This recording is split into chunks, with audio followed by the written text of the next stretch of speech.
Så, då var vi framme vid Mellanfjärden igen. Men nu tänkte vi att då stannar vi här, va? Ja. Såklart så har det börjat regna. Ja, men det var bara 10% risk. Så det är väl det som kommer. Det är en som klipper kanter. Kommer en tracka. Innan lätt. Så ska vi se, då ska vi hitta en plats också. Är det mer bilar här idag? Ja, det är det. Jag tror inte att det är bokningsbart här. Jag tror att det är drop-in på den här campingen. Här är i alla fall platser i början, ser jag ju direkt. Fast det kanske finns mer. Men vi kan stå på det här. Ute vid vattnet. Ja, vi kan stå på här borta. Vänta. Konkoden står kvar. Jag tänkte bara läsa om det står någonting. Ja, det är ju så liten text så det går inte att läsa här. Nej, jag tror inte att det går att boka här. Vi kan stå längst bort här på grus, där det är grus. Om du vill. Fast då får vi... Med öppningen åt det hållet? Ja, precis. Ja. Eller jag menar med fönstren åt det hållet, eller? Jaha, backa in. Ja. Ja, där har jag stått förut. Där har du ju fri sikt. Ingen kan ställa sig fram. Där är ju också ledigt. Ja, där kan du också ställa dig. Nummer 15. Ja, men det här är med el alltihopa. Ja, måste man ta el då? Ja, jaha. Det är där borta på gräset man får stå utan el. Det spelar ingen roll, då får du stå där du vill. Eller? Ja, eller vet inte jag. 44. 47. Vad står det man vill? Vad kostar det då? 300 eller någonting. Utan el? Vänta, jag förstår inte det här. Kan vi... Hur kan jag välja nummer fast det är... Det var väl jättefint. Man kan stå hur man vill. Ja, det kan man. Här har vi ju ett bord. Det blåser ju storm, men... Förstår du här? Nummer 2, där är det utan el. Men varför måste jag välja nummer i alla fall? Det finns ju inga nummer. Ja, men det är ju 2 i hela det här området. Ja, va? Men jag kan inte välja 2. Kanske. Nej, det går inte. Har du provat? Jaha.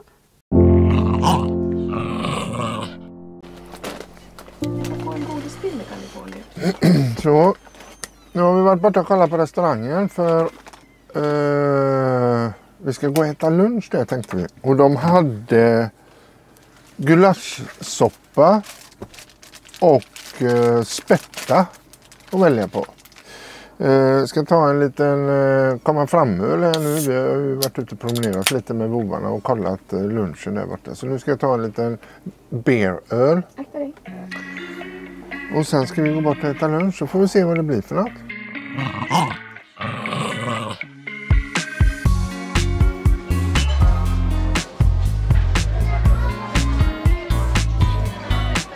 Den där stolpen har lossat. Nu kommer Mika vara rädd hela tiden. Ska du ha en glas mitt? Ja. Ja, det ska jag. Men de kommer väl att ta upp den? Ja, det lär vi göra.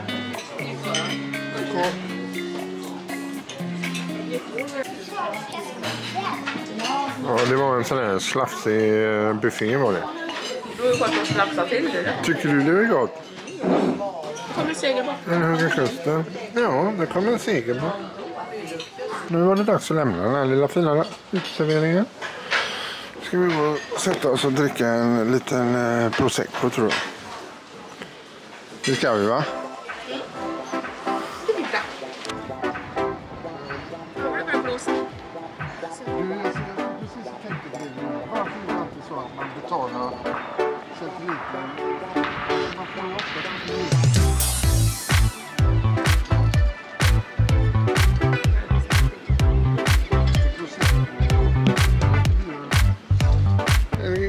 Glas prosecco på solig veranda, det är ju inte fel. Nej. Ja, så jäkla gott. Lite blåsigt, men inte värre än att det funkar. Det känns som att det ska blåsa iväg. Det är bättre än regn. Absolut. Ja, jag fryser inte. Det blåser inte kallt. Nej. Men det blåser. Det är ljumna vindar. Härligt. Att vinden har ökat på, det ser man för det är vita gäster ute.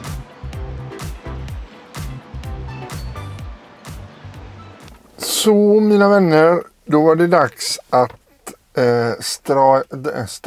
dra ett streck över den här resan vi har gjort nu. Vi har liksom, vad ska man säga, vi har färdats delvis då längs Jungfrukusten. Om man säger från utkanten av Söderhamn och så norrut mot Sundsvall. Vi har varit ute i 8 dagar. Vi började resan, om man säger första stoppet vid Långvindsbruk heter det. Ett jättefint ställe som jag verkligen kan rekommendera. Vi var ju uppe vid, vad heter det, nästa ställe vi var på? Strömsbruk. Och där frikampade vi också. Det kommer ni ihåg säkert, för nu har ni tittat på detta. Det var där vi var nere vid hamnen. Det är inte lätt att få ihop alla olika ställen. Och sen så åkte vi från Strömsbruk så åkte vi till Stocka.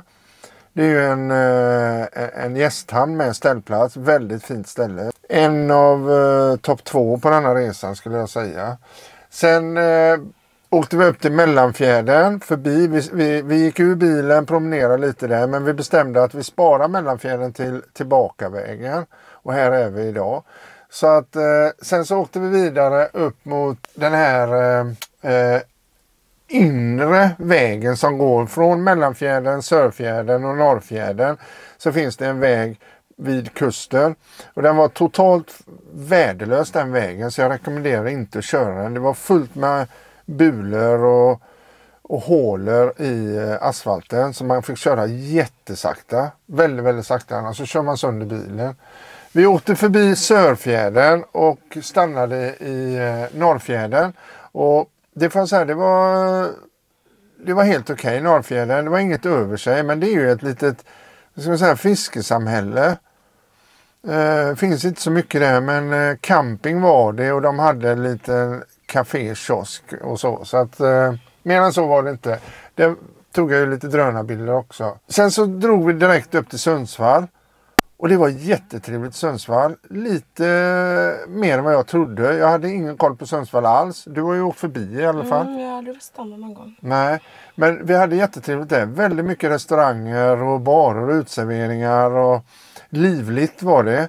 Fanns fler alternativ för husbilar. Även om det inte fanns någon speciell ställplats så fanns det parkeringsmöjligheter på flera ställen. Och vi såg massor av husbilar. De har även gjort det möjligt att kunna använda gästhamnens toaletter och duschar. Man får betala för det, men det står på hemsidan att man kan betala. Man kör streckkod, betalar och så får man en kod och så kan man nyttja deras grejer. Och vi stod på en parkering alldeles i närheten där. Så att det kan jag rekommendera också. Efter Sundsvall så åkte vi vidare ner tillbaka då mot Galtström, heter det va? Ja. Det är ju en väldigt trevlig plats. Inte mycket mer att säga än så. Det var en jättetrevlig plats. Fint på alla sätt. Och från Galtström så åkte vi hit till Mellanfjärden. Och här har vi varit en natt nu. Och nu börjar lite planering. Jag ska jobba med allt det här materialet jag har. Det tar flera dagar att få ihop detta. Sen så ska vi åka förhoppningsvis och titta på lite husbilar. Och vi ska testa någon husbil tänkte vi. Sen blir det nya resor. Vi drar iväg igen. Så det blir mycket husbil framöver. Ja, det är inte mycket mer än att tacka för de dagarna vi har haft och att ni har hängt med. Så vi syns snart igen. Vill du säga något? Nej. Du är nöjd så? Du är så sövande så jag blir trött när du pratar nu. Ja, jag säger det. Skönt. Ja, prata vidare du, så blundar jag. Ha det nu bra allihopa, så hörs vi. Hej då!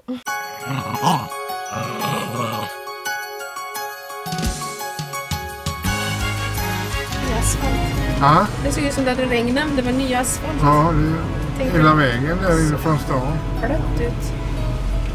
Blött? Blött. Inte blött. Det ser blött ut. Det är inte blött, det är blött. Blött. Blött. Älskling, blött. Blött. Det är en stor husbilar, jag tror jag såg en där borta. Jaså? Ja. Var det ett önsketänkande? Så det är fler som har anammat det. Det var kolonilotter här, var det inte det? Nej, det var den jag mötte. Ja.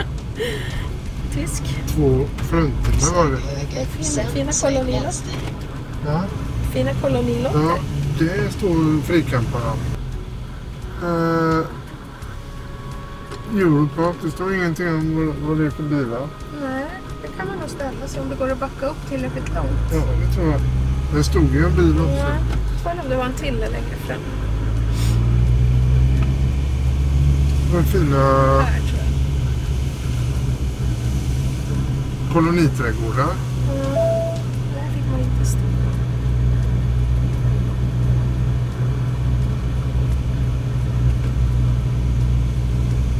Det var nog kanske efter vägen vi såg dem stod. Här har han ställt sig på sidan. Kan man stå där tror du? Nej, det finns ju ingen skylt där, va? Nej. Backar upp så tar vi bara en plats.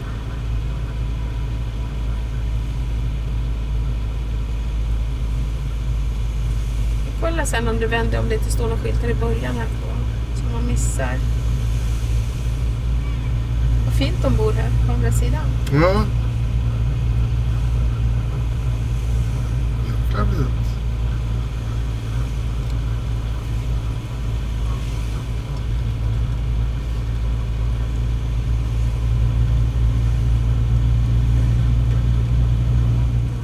Men däremot skulle jag tänka att stå där efter vägen där han stod. Här står det parkering. Var det här skylt? Där står det P4 timmar. Ja, här står det hus. Där kan vi stå. Det var ju bättre där borta. Man ser kanonen och grejer. Ja, Där står han tagit upp stort. då får man stå där. Okay. Nu ska vi ta längre fram där då. Efter den Ja, husbilen. precis. Ställ oss där han står. Jaha. Så vi kan ju backa in i, så vi bara tar upp en plats. Kan det vara parkeringar till koloniområdet? Det står ju ingenting.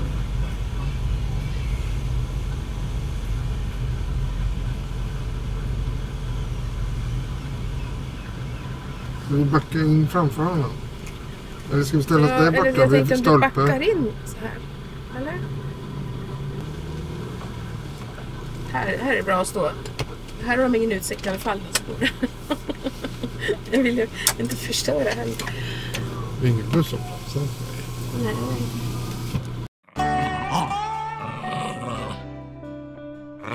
Ja, jag ska prata med du får prata med honom. Nej, jag skulle bara säga det var lite lustigt för när vi stod där borta nu så knäckte jag en komma fram och jag tänkte jag får ta en bira för Carola kan köra om det skulle skita ihop sig, tänkte jag. Jag öppnar ölen och så säger Carola, fan, ja, eller vi bägge två börjar fundera över, ska vi verkligen stå här? Nej, fan, vi åker tillbaka till den här parkeringen som vi såg när vi svängde över bron. Då såg vi ju att där kunde man stå på en parkeringsplats och så betala för det här. Vi åker tillbaka dit, sa vi. Så vi åkte tillbaka hit och så ställde man sig här in till träden här. Så vi står lite undan här faktiskt. Och så har vi betalat för oss. Det känns faktiskt bättre. Men det här var faktiskt också jäkligt trevligt för här ser man bron och bilar och folk som cyklar och springer och sånt också. Ändå mer här faktiskt än där borta. Så att liv och rörelse, det är bra. Så här står vi ganska bra. Lagerbjälke. G. Lagerbjälke. Nu ska de öppna bron här. Ganska fräck konstruktion när den snurrar runt så.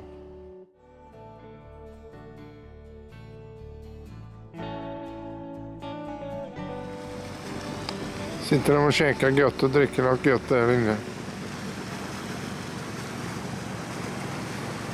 Båtcharter, räk- och lunchkryssningar. Hjälmare kanalkryssningar stod det på där. Gustav Lagerbjälke. Så att det som ligger på agendan nu, det är... Vad är det som ligger på agendan? Ska du strippa? Nej. Nej, det var fisk. Var det du tänkte? Fisk tänkte jag på. Ja, mat alltså. Mm. Vi ska äta friterad torskfilé kanske. Ja. Eller vad det var. Vad det nu var. Det var Findus, friterad fisk. Och lite klyftpotatis och lite sås på det. Så det är nästa grej. Och så dricker jag en öl till kanske.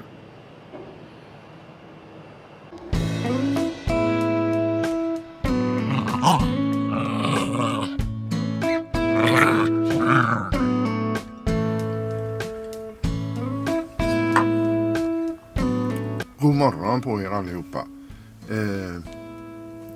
Nu måste jag som vanligt kolla så att verkligen ljudet fungerar. Örebro överraskar, måste jag säga. Vi har varit ute och promenerat lite grann här i Örebro. Och igår tog jag mig faktiskt en cykeltur. För vi sa det att vi skiter i att laga mat eftersom vi står på en parkering här. Jag tänkte laga mat lite grann ute och så. Vi hade den typen av mat med oss.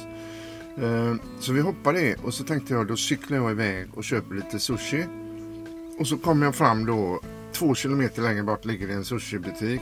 Tror ni den var öppen? Nej, semesterstängt. Jag tänkte, fan, jag kan inte komma tillbaka utan mat nu. Och så tänkte jag få leta efter en annan sushibutik då. Ja, då hittade jag en liten sushi-restaurang ytterligare 2 kilometer längre bort. Så det blir ju 7 kilometer tror jag cyklade i alla fall för att få den här sushin. Men det var väldigt, väldigt gott. Så jag har sett lite grann av Örebro och det är mycket, mycket trevligare än vad jag vet inte varför. Det har känts, Örebro har känts för mig som, ja men alla håller på med gnällbältet och allt det där liksom. Det är nästan så att det har gjort att man har tänkt att Örebro det är ingenting att ha. Men så vackert det är vid den här kanalen här nere. Och husen som ligger vid kanalen och alltihopa. Nej, men det finns ställen här i Örebro som är superfina. Nu har jag inte varit så mycket inne i stan och cyklat på gågatorna och affärsgatorna och det är säkert mysigt där också. Det får bli en annan gång tror jag. Men jag är överraskad över Örebro kan jag säga. Jättetrevligt. Så vad som gäller på agendan nu det är att vi ska åka till Hymercenter som ligger här. De har en Hymer 560.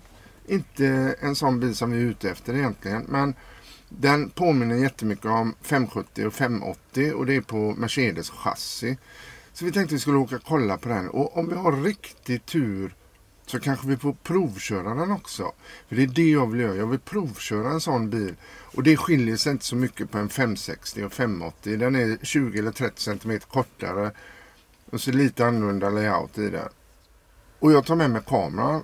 Och förhoppningsvis så kan jag filma lite där också. Så att det är väl det som står på agendan. Jag har suttit och jobbat med textning på en film här. Jag har börjat lite, eller Carola ska jag säga, har börjat lite grann att översätta filmerna. Och vi har 2 filmer översatta nu. Det är nämligen så, det finns en textningstjänst på YouTube som man kan använda sig av.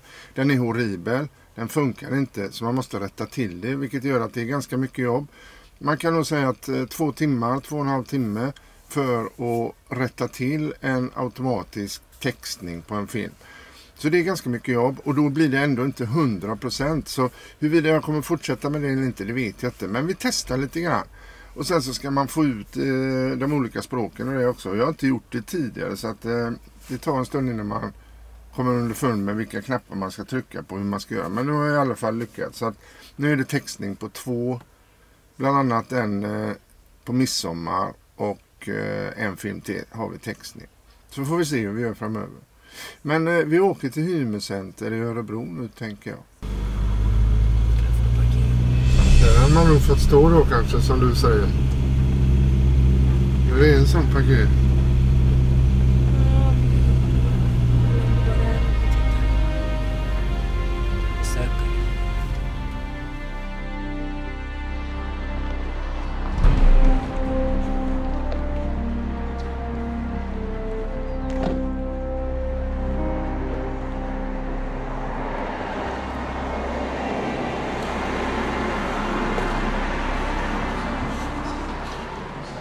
Jag är ledsen älskling, men de är sålda.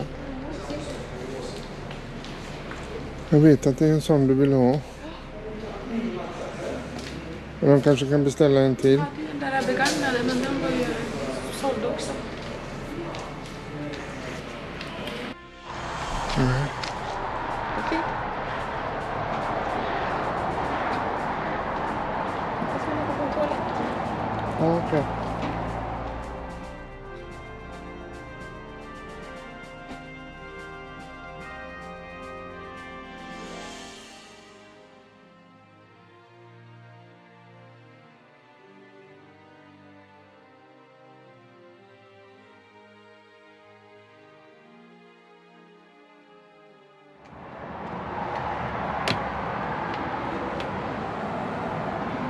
perfekt med de här förvaringsutrymmena som hyllan här och hyllorna. Det är ju helt otroligt. Och så vatten där också. Det är ju så perfekt alltså. Max 450 kilo står det visserligen. I den här bilen som kallas för 560 så är det en tvärbädd som ni ser här. Och då har man alltså kortat av lite på bakstammen så att säga. Bakväggen har man flyttat in lite och så lägger man sängen på tvären istället. Och det gör att lastutrymmet blir lite mindre också, men ändå väldigt stort. Den är jättestor den duschen tycker jag. En liten detalj som man såg här som är jäkligt fräckt. Här har man touchknappar på lampan. Och så får man den där lilla blåa ringen så att man hittar knappen på natten. Och så trycker man en gång till. Så tänder man lampan. Så jäkla fräckt alltså. Faktum är att bak i den här tvärställda bädden så blir det nog lite bredare än en del andra modeller märker jag. För att när vi ligger här så känns det som att man har mer space. Jag kan ligga raklång utan problem. Och det har jag märkt i andra bilar att jag inte kan. Så att... Och 3 rejäla lådor där också. Och så 2 hyllor här på varje sida. Och så är det USB-uttag och 12-voltsuttag där uppe. Och så kan man lägga mobilerna på hyllan där när man ska ladda dem på natten. Det är 2 stycken USB-uttag. Nu har vi toarull. Ja. Nu hör det kommer ut där. Ja, det var smart. Toapapper kommer ut där, ja. Man sätter rullen här. Och så kommer det ut där. Aldrig sett. Smarta lösningar. Mm. En konstig toalett ser som ett utedass. Mm. Men det blir nog sådana. Här är en sån elektrisk fläkt. Så att om man vill så kan man suga ner luft. Så här. Och så är det en knapp här man vrider på så öppnar man och stänger locket på det. Och så finns det olika hastigheter. Och så stänger jag av den bara för det. Det är så. Vända håll. Väsnas lite grann tycker jag på maxfart. Ja, den blåser något jävligt nu alltså. Jag har gjort det. Ja. Jag satt på golvet. Ja. Vad duktig du är. Ja. Vad duktig du är. Att jag har satt ner hundarna på golvet. Du tänkte Ja. Jag tänkte det att det här kanske tar lite tid så jag tog ner bägge hundarna. Men däremot kom jag på att jag vet inte om det var vatten i skålen. Och så öppnade jag fönstret också i köket. Vad duktig du är. Jag är jätteduktig. Och så i vanlig ordning så är det ett rejält kylskåp med frysfack.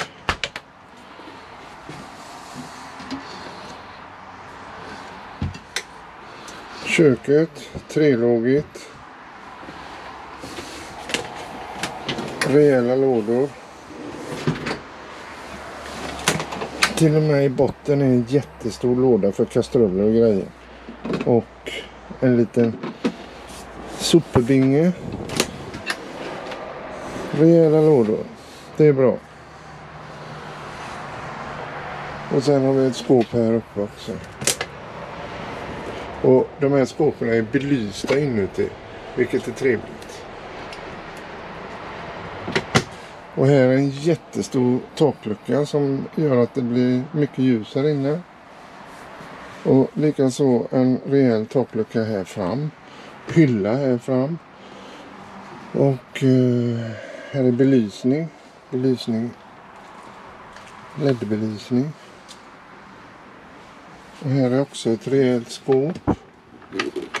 Också med belysning och lite reglage för någonting som jag inte riktigt vet vad det är. Och här ligger faktiskt en router, en antenn på taket för internet finns det i denna bilen. Och så har vi tvn i sedvanlig ordning som man kan dra ut hitåt. Och så är det fin skinnklädsel. Jäkligt snygg. Med rejäla summar och grejer. Hela bilen ren skinnklädsel. Inget tyg skinn utan bara skinn. Och den här bilen är totalvikt på 4,1 ton, vilket gör att det blir rejäl lastvikt på den. 566 kilo beräknad maxlast. 6,74 lång, 2,22 bred, 2,99 hög. Den här bilen har gått 2676 mil. Och den är på, står det här, 193 hästar. Alltså strax under 200 hästar. Och som det verkar nu så ska vi få provköra den här bilen. Så det blir nästa steg att ut och testköra lite. Jag ska provsitta här fram nu lite grann och känna på reglagen och så. Och så ska vi ut och provåka. Automatväxellåda, nästan 200 hästkrafter. Det måste ju kännas rätt skönt att köra en sån bil tycker jag. I alla fall skillnad på 140 hästkrafter. Men vi ska testa. Det är stora hjul, det är en kraftig bil. Så det behövs säkert lite extra kraft. Ja, men på något sätt så känns det som man har liksom satt ihop alla bitar med lite mer kvalitet än på många andra bilar. Precis som du säger, man gillar designen på något sätt liksom. Och alla bitar passar 100% känns det som.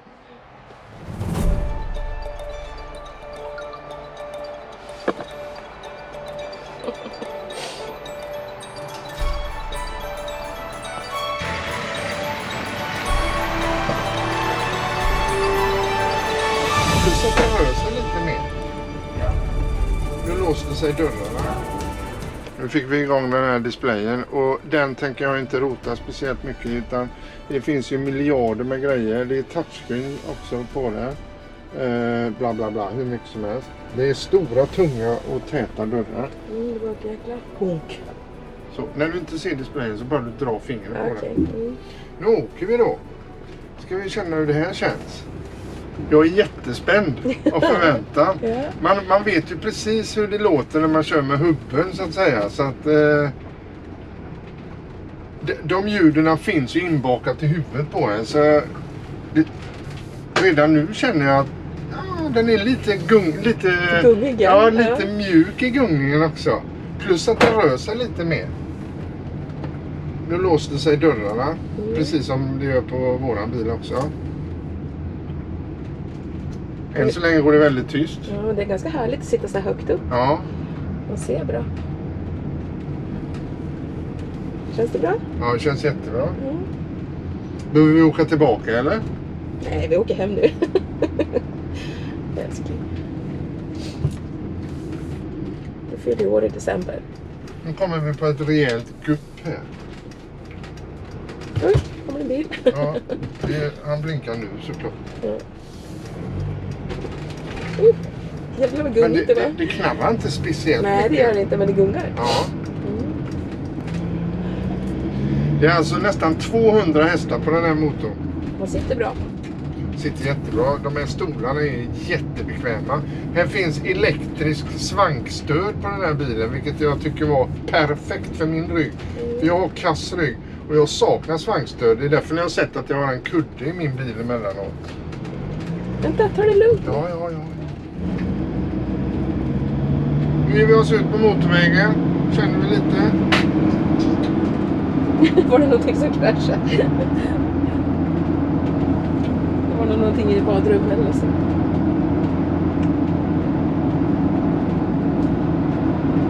Det är ganska mycket däckljud, men det beror på att det är grova däck på något vis. Ja, det är det. Och det har jag läst också att när det är sådana här grova däck så får man ju däckljud och det är ju fullt förståeligt. Men det är ändå tyst. Ja, men det är gud ja. Själva bilen låter ju ingenting inuti.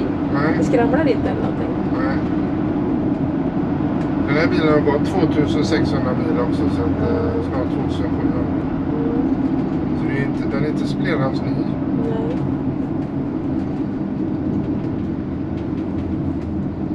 Och så är det full automatväxellåda. 9 stegs automatväxellåda. Tror jag det. Ja, det. Och instrumenteringen är ju exemplarisk. Den kan ju nästan inte bli bättre skulle jag säga. Det är väldigt bra instrumentering. Det är ju bra på alla moderna bilar, men på äldre bilar så saknas det ju i jämförelse med moderna bilar. Nej, men vi kör på här lite tycker jag och testar och ser hur det känns. För framtiden, en dag när vi kanske ska byta bil, så är det gott att ha varit ute och botaniserat lite bland alla bilar och testat och känt efter lite. Det här chassit finns ju i flera olika modeller, alltså inte bara Hymer utan många andra modeller har idag använt sig av Mercedes chassi, så att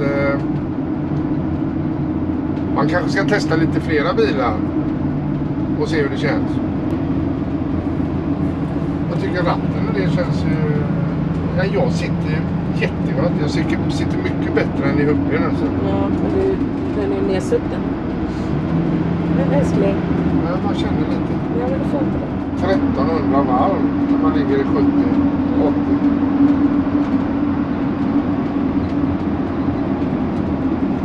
Är det bra? Men det var ju en stark motor som du sa.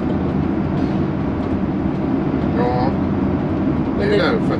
Det är mycket det. Alltså ju starkare motor du har, desto högre vridmoment är det. Alltså ju fler hästkrafter du har en motor. Oftast då så sjunker ju vridmomentet. Alltså du har ett bra vridmoment vid ett lägre varvtal. Och nu när vi ligger i 80 km så ligger vi på 1500 varv. Och det är ju, bilen väljer ju det själv. Det är en automat så du kan inte påverka det så mycket. Jag har ju paddlar här i ratten så jag kan ju växla med paddlar också. Som en sportbil. Men jag tror att bränsleekonomin är väldigt bra på en sån här bil.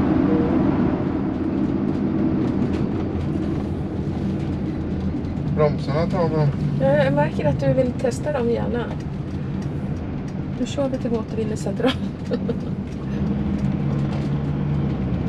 Känner du känns på liten väg? Ja. Ja, här är det ju lite hålor och grejer i asfalten. Det ska inte vara några problem. Det är inget man ska behöva fundera över. Men de här stora däcken. Nu tror de att vi är ute och letar efter en frikampningsplats. Vad fint det var. Ja, lummigt. Det var en liten skogsväg. Där hade varit skoj att kört in på den. Men visst är det härligt att sitta högt upp? Ja, det är det. Man ser jävligt bra. Dock blir det ju lite mer lastbilskänsla, det får man ju tänka på. Ja, men det är väl det som är härligt. Ja. Den här bilen då, det är en 2022 tror jag det var va? Som har gått 2700 mil knappt. Och kostnaden var 1,7 miljoner. Drygt. Så det är ju inte gratis att köpa en sån här bil, det ska gudarna veta. Jag vänder här. Ja, gör det. Jag vet inte om vi hittar något inte annars. Jag får prova att backa kanske. Är det någon bakom? Ja. Oj, det var en jävla svängrad. Stanna. Bra svängradie. Ja, det var det. Du ser, jag kommer backkameran här. Ja, titta. Du ser bakdäcket. Vad heter det? Reservhjulet. Reservhjulet, ja. Det var bra kamera. Fan vad gott man satt här. Ja, jag förstår det, älskling. Det är skillnad på sådana här skinnstolar, hårdstoppade och så verkligen ergonomiskt utformade för kroppen liksom. Ja, vad ska man säga? Sammanfattningsvis måste jag ju efter den här lilla turen säga att det kändes väldigt, väldigt, väldigt bra. Det var skönt att köra den här bilen. Nu har jag inte så mycket att jämföra med egentligen. Eftersom vi har en gammal bil. Nej, men det kändes jättebra. Det är jättekul att testa. Och det känns att det är rätt så mycket kraft i motorn. Eller väldigt mycket kraft skulle jag säga. Det känns samtidigt att det är grova däck. Man sitter väldigt, väldigt högt. Det märks ju när man står här liksom. Ja, det är jätte... Man känner sig liten. Det är ju i brösthöjd på mig. Men så länge går det bra. Och det är ju en fördel ibland. Det kan vara en fördel kanske att sitta lågt också och få en personbilskänsla. Men i den här bilen så får man inte personbilskänsla utan snarare lastbilskänsla. Man sitter väldigt högt och det rör på sig väldigt mjukt skulle jag säga. Det gungar mjukt fram. Och vi körde lite grann på lite ojämnare väg och det var inga konstigheter. Det knakar och sprakar inte så mycket som det kan göra i en äldre bil. Utan det kändes precis så som jag hade förväntat mig. Skitbra. Får vi se vad det blir av detta. En annan sak som jag gillar det är att här är ingång från bägge sidor till lastutrymmet. Här är en kolv till den stora dörren så att inte man flänger upp den när det blåser. Och här är gott om plats. Trots att bilen är lite mindre så är det gott om plats. Den är alltså 6,74 den här bilen och ändå är det rejält med utrymme. Och väldigt käckt med de här hyllorna som är här. De är ju perfekta till att ställa lite verktygslådor och vad heter det, tvättmedel och allt vad det nu är man ska ha med sig. Till och med min kyl, min 12 volt och 200, alltså den portabla kylboxen som jag har kan man ha här också. Utan att ta stor plats. Här finns belysning. På bilens högra sida så sitter det vattenpåfyllning och elektricitet. Här bak sitter det. Ingenting för en gammal man att klättra upp här, för jäklar vad högt det var. Ja, det var värst vad högt det var. Det ser jag nu. Klänga sig upp Ja, som en liten apa. det var rejält högt. Det är rejäl markförgång på den. Man ser knappt något längre ut än din. Nej, den ser inte så mycket längre ut. 30 cm längre är den här bilen än hubbe. Däremot så ser den om möjligt lite högre ut kanske. Med räcket där uppe.